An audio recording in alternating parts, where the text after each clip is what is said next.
Okay, Mr. Maxwell, we can start. Okay, my friend, excellent. Thank you. Yes, we are welcoming you with the AGBSK team today, and we are happy to have Mr. Maxwell with us with huge years of experience.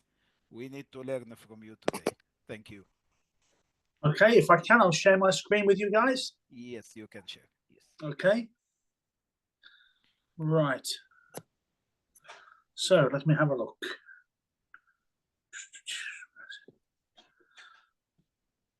So, can you see the front page of the presentation, my friends? No, still no. No? Right.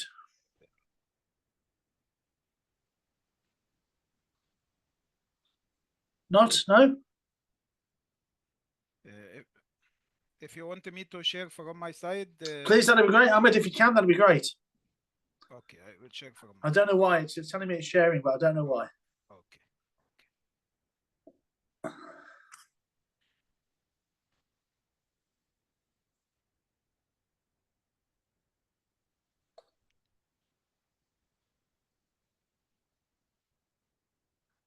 That's great. Thank you. Okay. So, my friends, hi, everybody. A happy new year to you all, wherever you may be in the world. I'd like to share this early in the year an insight into what I think could be very important to each and every one of you, whatever industry, whatever discipline you're actually working in. And what I'd like to share with you today is about the importance of reshaping yourself for new challenges being faced from 2025 and beyond. Ultimately, adapting, growing, and thriving in what we see as a changing world. So if you can put the next slide up, please, Ahmed. So the general content is going to be about the need for change in 2025.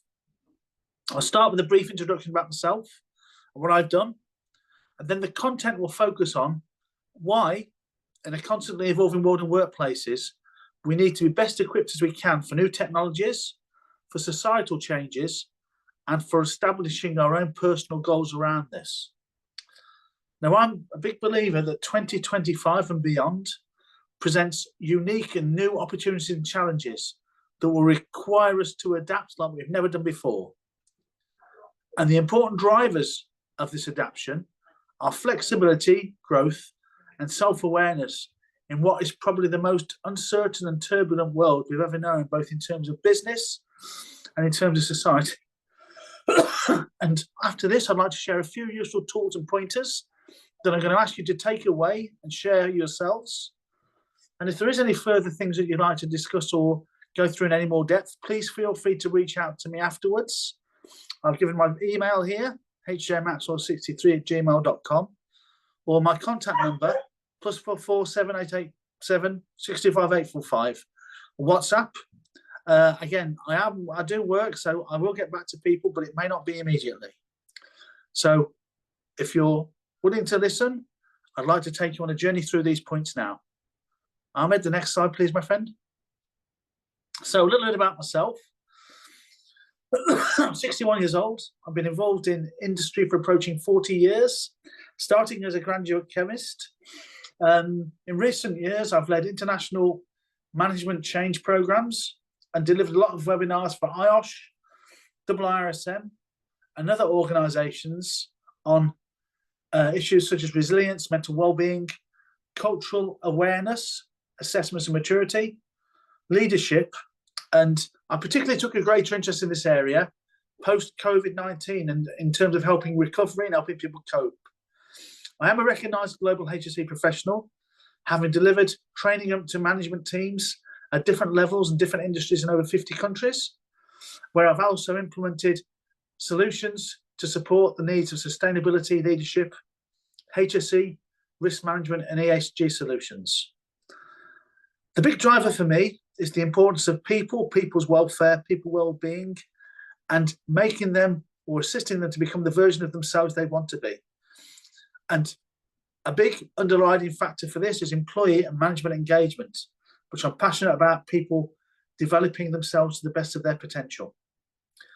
I've been quite fortunate since 2018, when I went really more aggressively into this area, to have been recognised internationally by IISM with the Best International Risk Initiative, and on 2 occasions, Mentor of the Year.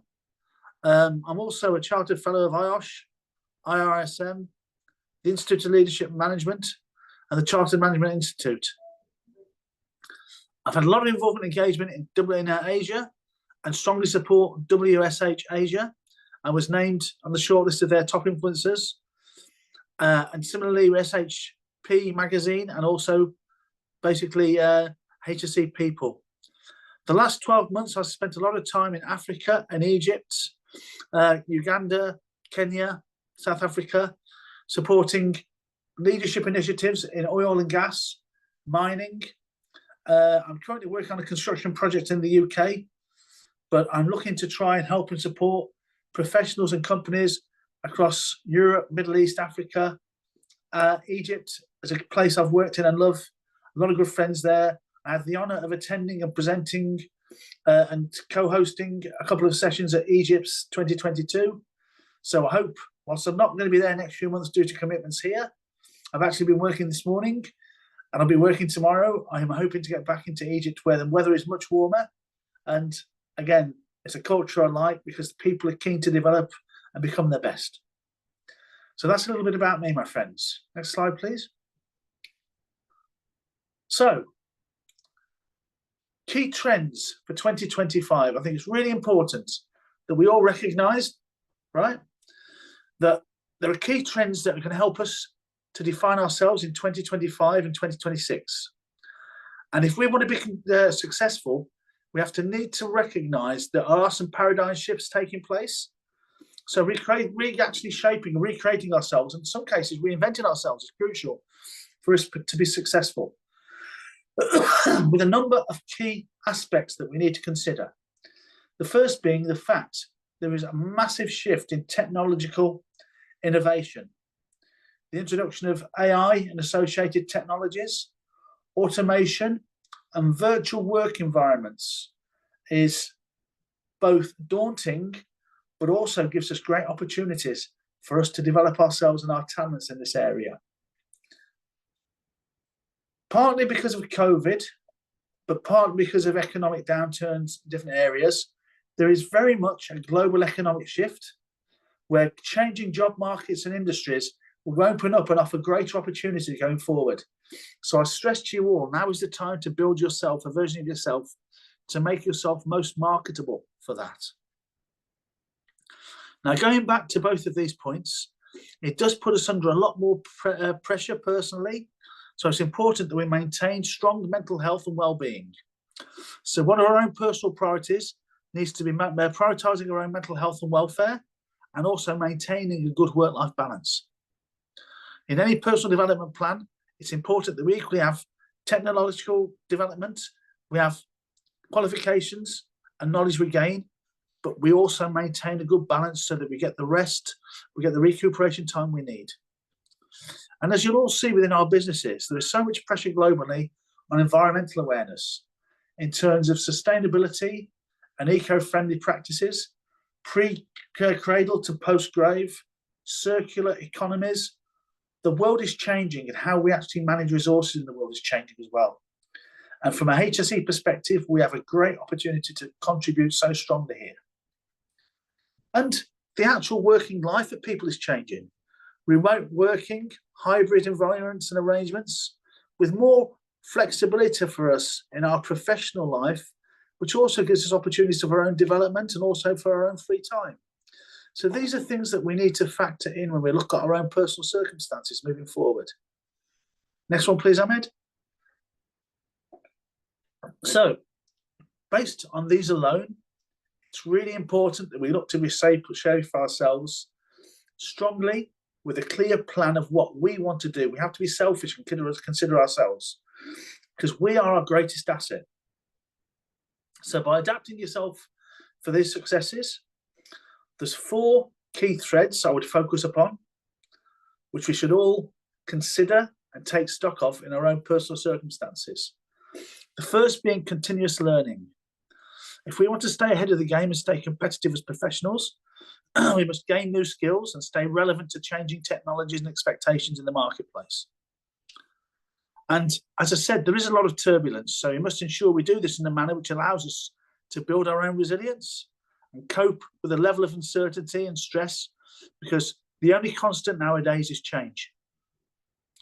And from this, it enables us to ensure our ongoing personal growth, where we embrace this change and use it as an enabler for our own personal and professional development and advancement when opportunities arise.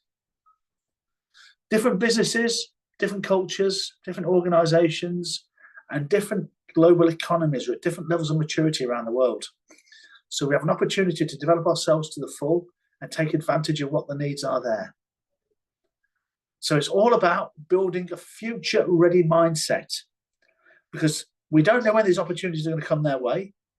So we have to be in a positive mindset, be prepared now to learn, to apply these points I've discussed already, which enable us to be very proactive in terms of our approach to any current or future challenges. Next slide, please, sir. So it may sound daunting, but I find it very exciting. And as I said, I've talked about personal resilience and just sharing a few thoughts with you. None of us really understand or predict what short-term challenges and what is around the corner for us. If you look back at the last 12 months, 18 months around the world, we couldn't predict what happened. We couldn't predict COVID. And experience shows that the businesses that have been most successful are the ones who've seized this risk as an opportunity and taken a risk-based, people-centric approach, still maintaining the strength of their peoples, accommodating their ability to develop and to work, and trying to cascade this resilience and this positivity throughout their business. And this is what we need to harness as individuals and share with others around us. I've been quite fortunate to chair a number of RRSM and other organisations supporting their stakeholders to try and keep with impending changes, current and future trends, and in many cases anticipating the worst, which has enabled us to be stronger for potential outcomes or potential challenges. So by supporting and engaging in training and sharing best practice events globally, not just in our own industry, but looking at what other industries are doing it, this allows us to actually develop ourselves and our skill set.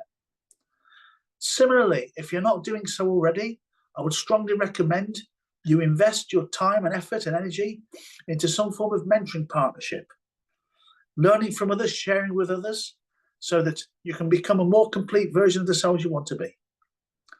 And from this enables us to develop both personal, organizational, and shared employee resilience and coping strategies.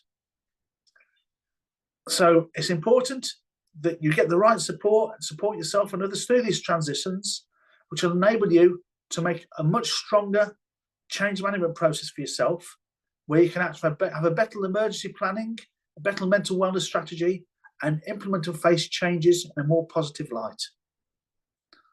Each of us face different challenges every day. It's how we deal with those challenges is what makes us come out the other side stronger, learn from the experience, and be much more tougher and resilient going forward to face future challenges.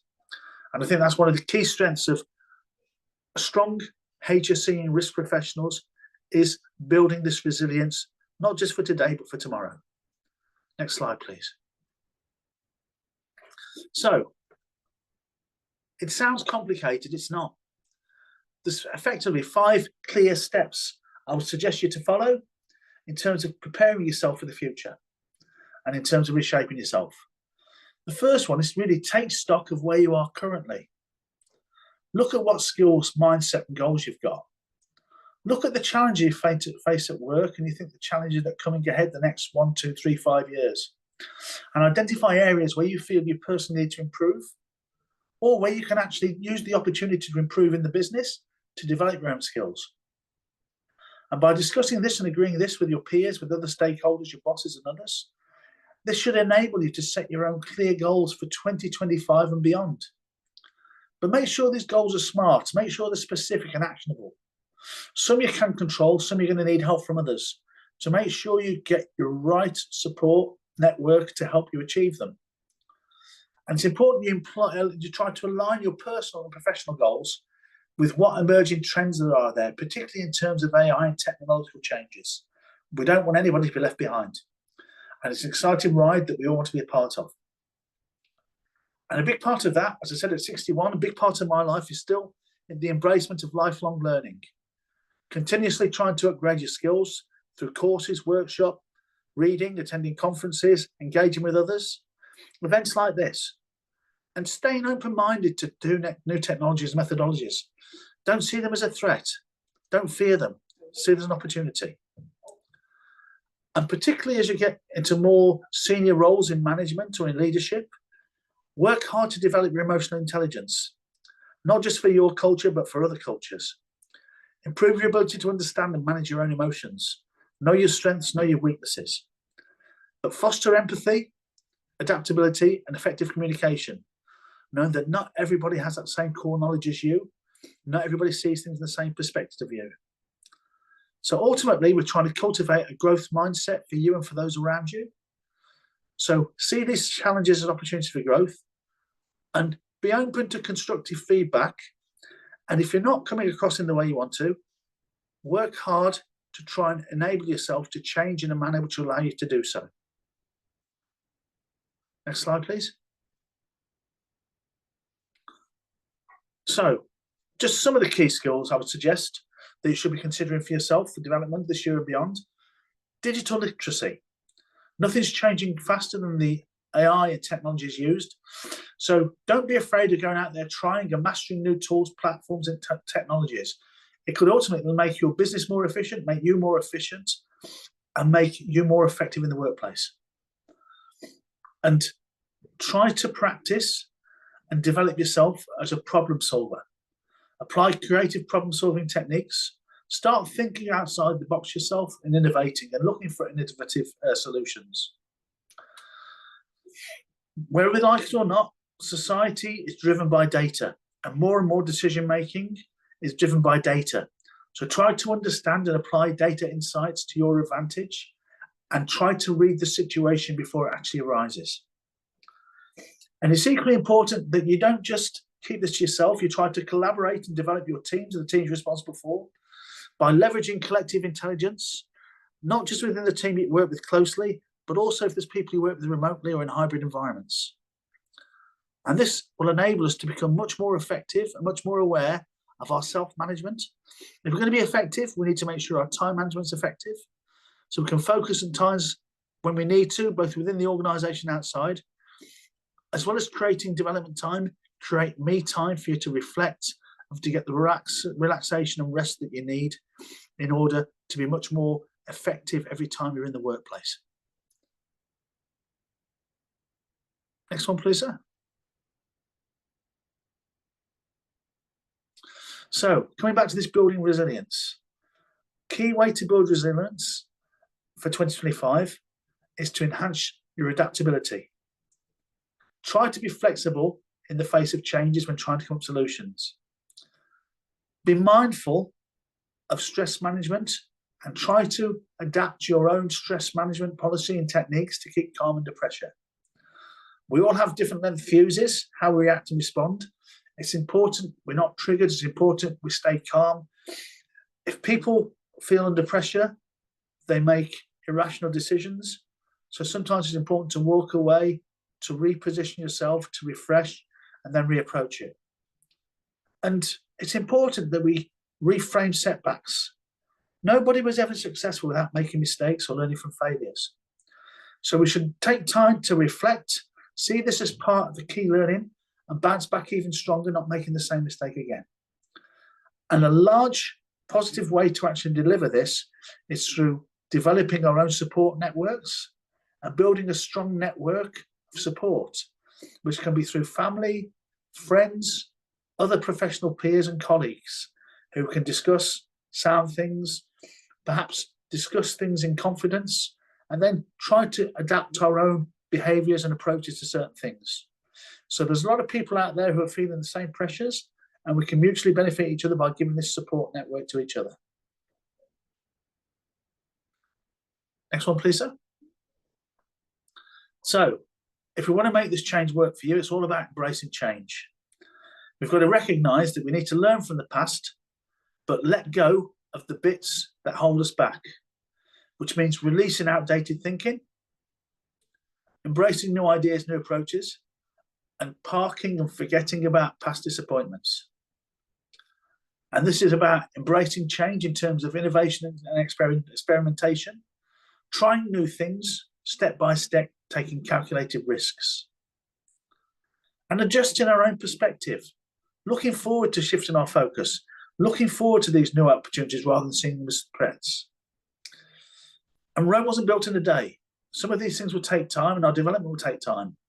But what's really important is that we set ourselves small milestones, track our progress, and regularly assess how we're growing, how we're developing, and adjusting goals or getting more support if we need to. As I said, some of these things will take time. Some of these things will be quite complex at first until we give ourselves the time to actually change and adapt. Next slide, please, sir. So, building a sustainable future. It's all about us making the most of this year to enable us to put ourselves and position ourselves for ongoing sustainable growth. So sustainability in our personal life, which means we should start considering developing eco-friendly habits, conscious consumption in terms of our work, lifestyle, in terms of our rest, in terms of our sleeping patterns, in terms of our personal relationships. But equally important as personal sustainability is professional sustainability. We're all ambitious. We all want to be the best versions of ourselves. We must balance this ambition with our well-being and our sense of purpose, not just in the workplace, but with our family and friends and others. And ultimately, this will be a driver for us to establish our own blueprint as such, as a personal legacy. Ask ourselves, what kind of impact do we want to leave in 2025? What kind of foundation do we want to make in 2025? And how can we use this to position ourselves stronger for the future? Because ultimately, that's what we're trying to do here. And ultimately, that's what I'm trying to emphasize to each and every one of you, irrespective of where you are, irrespective of what stage of your careers you're at. Next page, please. So, in conclusion, get ready for the future. We're 12 days into 2025. The future starts now. And the future is what we make of it. And there are the opportunities out there for us. They're waiting for us to take them with both hands. It's up for us to take what's best for us, embrace the change, adapt quickly, and focus on where we feel we'll get the maximum benefit in terms of continuous growth. So your success with 2025 really starts with you reshaping yourself today or as soon as you feel it is right for you to do this. A good part of this is self-reflection, following the steps I mentioned earlier. And next slide, please. What I would say for all of you, if you can, the call to action is take action now. Always start simple. Set one personal and one professional goal for 2025 today. Identify one skill to start learning something that's going to benefit you going forward immediately. Start simple, salami, slice by slice. And from this, you can commit to building a more resilient you by implementing a daily practice of mindfulness or reflection every day. If we improve 1%, just 1%, each and every one of us each day, over a week, that's 5% improvement. Over 20 days, that's 20% improvement. Over a year, that's nearly 300% improvement. The rate determining factor is ourselves being selfish, making time to consider the things that will make us more effective and how we can actually change our behaviours to do this. Now, I've put a couple of slides supporting now. If you come to the next slide, I would suggest these are some things that may help enable you to achieve this. Senior and frontline management are key leadership roles, and we're all leaders in different ways. If you want to be a stronger leader, be more effective in your work, in your workplace, and your home family life, it's important that these skills are areas that you focus upon to make you much more positive, to make you make yourself much more resilient. I won't read them all out to you, but sit down and say to yourself after this session, where am I today? Where would I like to be? If there is a gap, what do I need to do to get there? Which of these elements do I feel I'm satisfactory on? which are areas that give me an opportunity to improve my personal professionalism, to improve my professional competence, and my impact on others and on the business. Because these will help you to drive and become a better you in terms of delivering what you want to be. And on the next slide, it's all about a young lady named Carol Dweck did a lot of work some time ago regarding developing what we call a growth mindset. And it is all about us developing a growth mindset from the historic fixed mindset. The fixed mindset is very much a case where we're in a comfort zone, where people fear change, where people feel threatened. They don't feel the confidence to try and implement changes because it's taking a gamble. We should be trying to develop this growth mindset where we embrace change.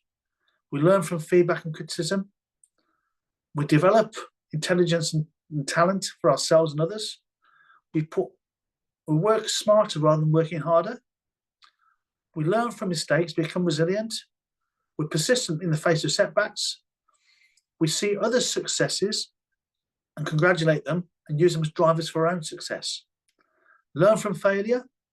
Recognize it's a step-by-step process that we will take time, but make sure that we adapt this continuous learning. And the next one, please, sir. And having set yourself some goals, the first part of the slide on the left tells you a little bit about setting goals, how to monitor your goals to make sure that you're actually delivering things that are manageable, that are achievable. But in terms of being effective in the workplace, influence is key. So on the right-hand side, it shows you some of the things that are actually enablers for you to be more influential with others, whether it's bosses, whether it's peers, whether it's family. And in many respects, these help with your resilience. These will help you to become more satisfied in being the version of yourself that you want to be. So I've shared an awful lot of information there with you. I'll bring to the last slide. That is the core content I'd like to share with you today. I ask you to go away, each and every one of you. I'm not telling anybody anything themselves. I'm just suggesting a framework which may enable you really greater inner peace, greater professional competence going forward. So thank you for this opportunity to share. Thank you. Thank you so much, Mr. Maxwell. Thank you for your time, and thank you for useful tips you share with us today. And if anybody have any question, it's the time now. If anybody have any question, anyone need to ask Mr. Maxwell any question?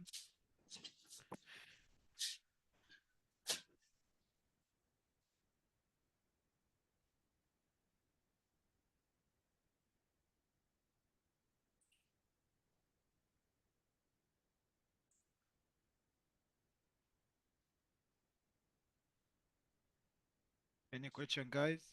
أي حد عنده سؤال يا شباب؟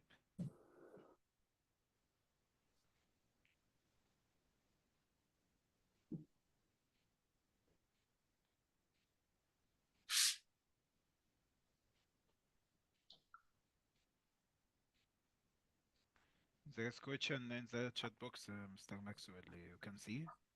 Right. Elaborate more on the 21 rules.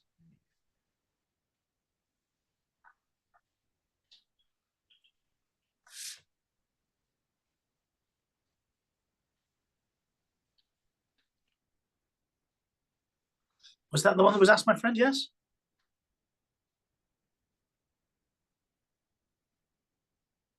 Yes, there's a question about elaborate more about 21 rules. Right. And other if question we, about okay.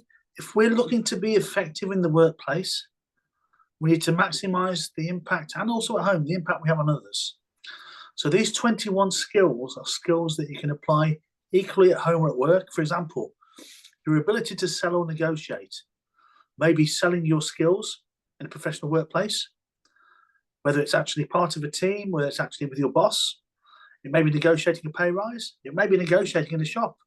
It may be negotiating with your kids to get them to go to bed at the right time. Yeah?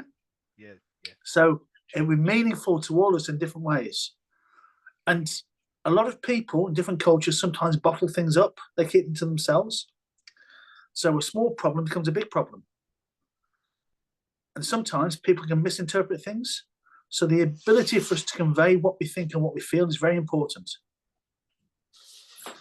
And point 3, sometimes a thing looks like a very big problem, but if we analyze it and salami it, break it into small chunks, we can generally deal with 1 or 2 pieces at a time. We may not be able to resolve the whole problem, but sometimes we can find contingency to deal with the others. Point 4, many years ago, my father used to tell me, we have 2 of these and 1 of these. Yes. If we use them in that proportion, we learn twice as much because we hear more. So the ability to shut up, listen, and learn from others is really important. And I'm one of the world's worst for speaking over people. I don't mean to. It's because I'm passionate and enthusiasm. So one of the ones that particularly struck home with me was being able to shut up and listen to people, particularly people whose mother tongue's not English, and let them express things in a way that means something to them.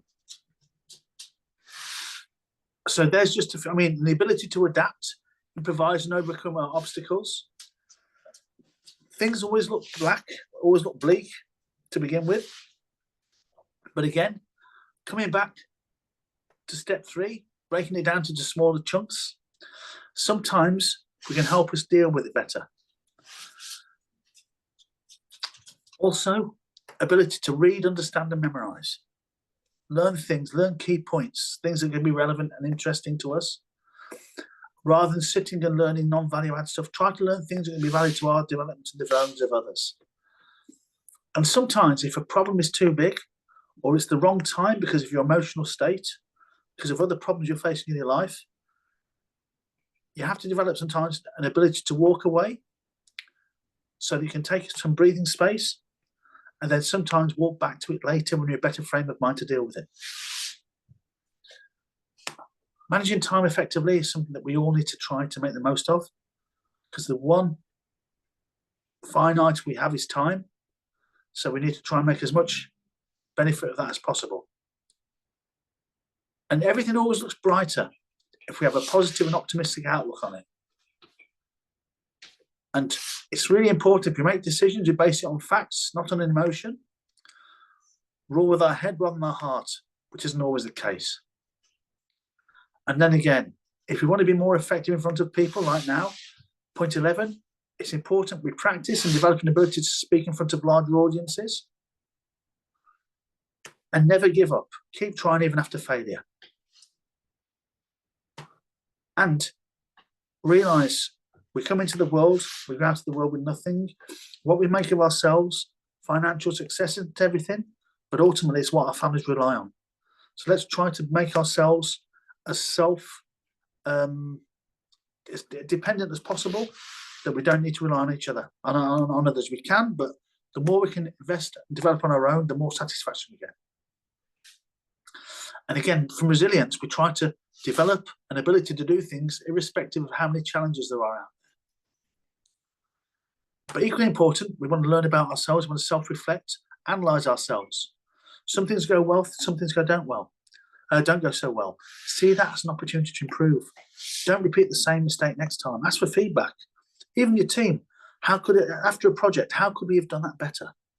What could we have done that would have enabled me to get more out of your skills or develop your skills, that could have freed me up to concentrate on things where my skills could have been more important?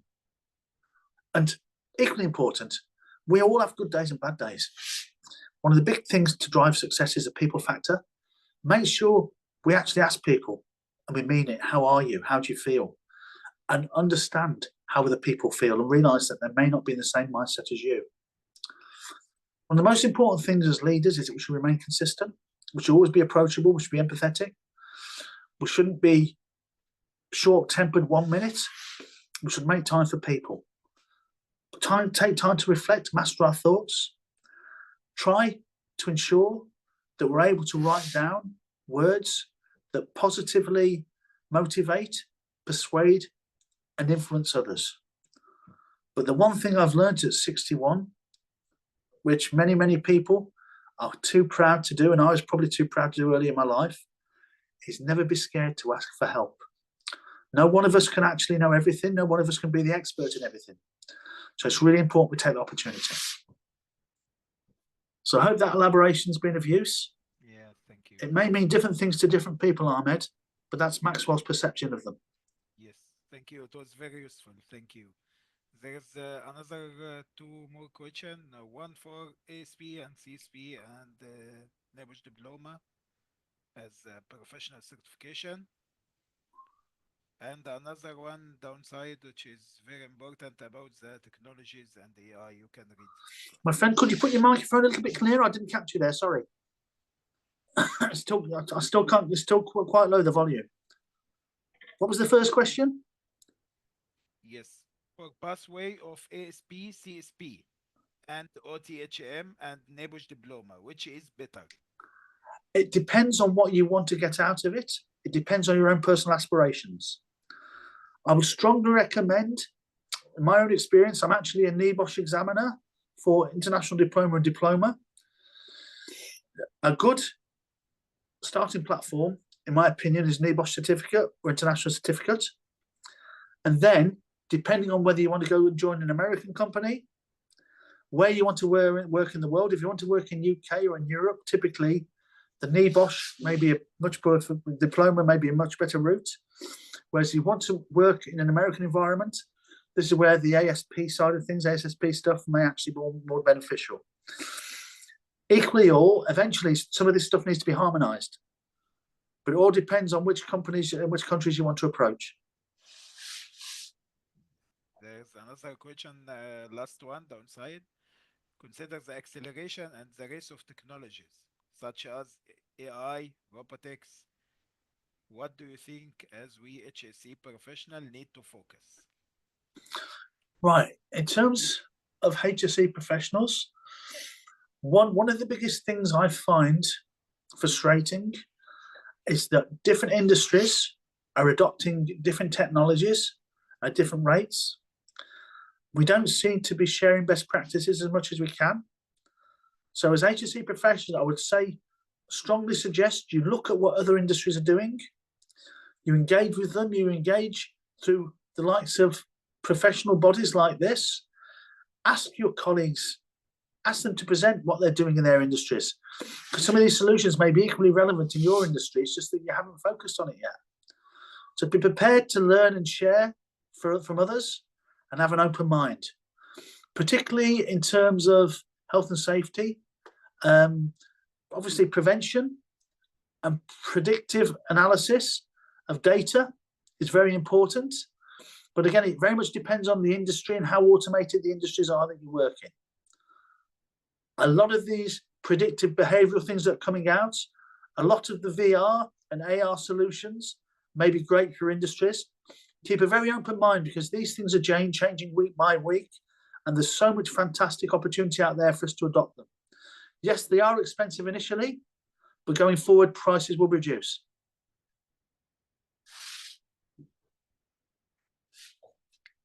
Okay. Okay, thank you, Mr. Maxwell. Thank you for your time. Thank you for joining us today. It was very informative session, and we hope to have more chance with you in the future. My friend, thank you so much for this opportunity. Bless each and every one of you. Keep you and yours safe. Wishing you all a very successful 2025. Any further questions, please feel free to reach out. Absolute pleasure to talk to you all. Thank you. Thank you. Thank you so much. Thank you. Thank you, my friend. Bye-bye. Bye-bye. Bye-bye. See you.